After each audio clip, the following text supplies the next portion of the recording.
सांगली लोकसभा मतदारसंघाचे भाजपचे उमेदवार संजय काका पाटील यांचा अर्ज दाखल। प्रसंगी उपमुख्यमंत्री देवेंद्र फडणवीस, अजितदादा पवार, पालकमंत्री सुरेश भाऊ खाडे, आमदार विनयजी कोरे, माजी आमदार नितीन शिंदे, माजी आमदार दिनकर तात्या पाटील, राष्ट्रवादीचे जिल्हाध्यक्ष वैभवदादा पाटील, माजी महापौर दिग्विजय सूर्यवंशी, शेखरजी इनामदार, नीताताई केळकर, स्वातीताई शिंदे, सदाभाऊ खोत, निशिकांत पाटील, समित कदम, सेना जिल्हाध्यक्ष महेंद्र भाऊ व मोठ्या संख्येने कार्यकर्ते उपस्थित होते।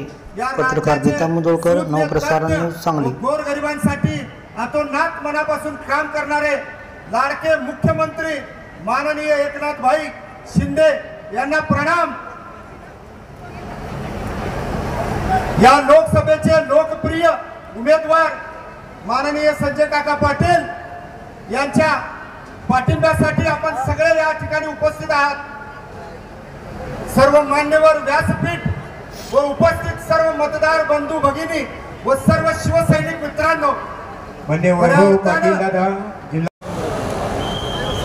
उमेदवारांच्या अर्ज भरण्याच्या प्रक्रियेमध्ये सर्वात महत्त्वाचं म्हणजे आज आपले महायुतीचे उमेदवार संजय काकांचा आपण अर्ज भरला आणि अर्ज भरल्यानंतर आम्हा सर्वांना त्यांच्या प्रचाराच्या निमित्तानं पुढच्या वाटचालीसाठी संबोधित करण्यासाठी या राज्याचे मुख्यमंत्री आदरणीय एकनाथजी शिंदे साहेब, उपमुख्यमंत्री आदरणीय देवेंद्र फडणवीस साहेब, आदरणीय उपमुख्यमंत्री अजितदादा यांना ऐकण्यासाठी आणि भविष्यातील या सांगली जिल्ह्याच्या विकासाची दिशा कशी असणार आहे आणि ती दिशा ठरवण्याच्या निमित्तानं आदरणीय संजय काकांना भरघोस मतानं आपल्याला निवडून द्यायचं आहे, हे ठरवण्याच्या निमित्तानं आज सगळेजण आपण इथं उपस्थित आहे।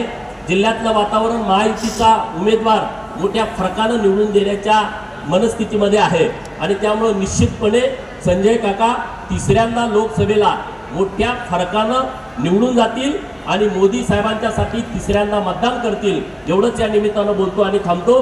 जय हिंद, जय महाराष्ट्र। मोदीजींच्या इंजिन सोबत डबा घेऊन सांगलीकरांना त्या डब्यामध्ये बसवून विकासाकडे घेऊन चालले आहेत। सांगलीकरांनो, तुमचा आशीर्वाद हा केवळ केवळ काकांच्या पाठीशी या ठिकाणी आपल्याला ठेवायचा आहे।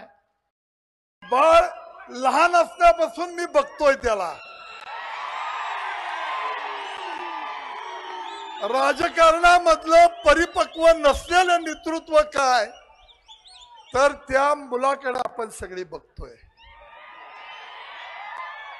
त्यांनी मोठ्या मोठ्या घोषणा केल्या, वल्गना केल्या, कुठेतरी 10-20 पोरांना कारखान्याचीच एखादी बॉटल आणून आरडायला वरडायला लावलं। साहेब,